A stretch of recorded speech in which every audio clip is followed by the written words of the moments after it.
how to add or remove live caption button to quick settings panel on the Samsung Galaxy S25, S25 Plus, Edge or Ultra.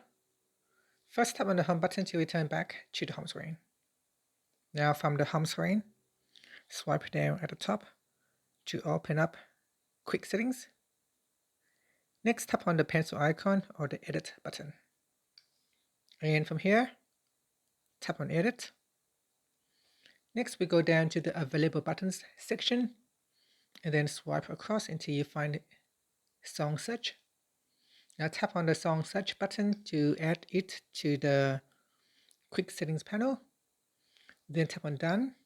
Then tap on done again at the top here to save the changes.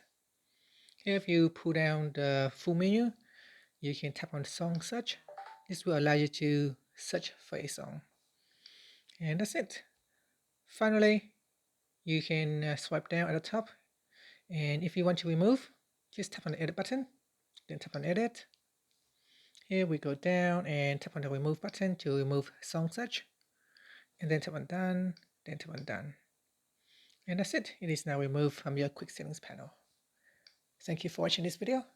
If you find it helpful, please like and subscribe to my channel for more videos.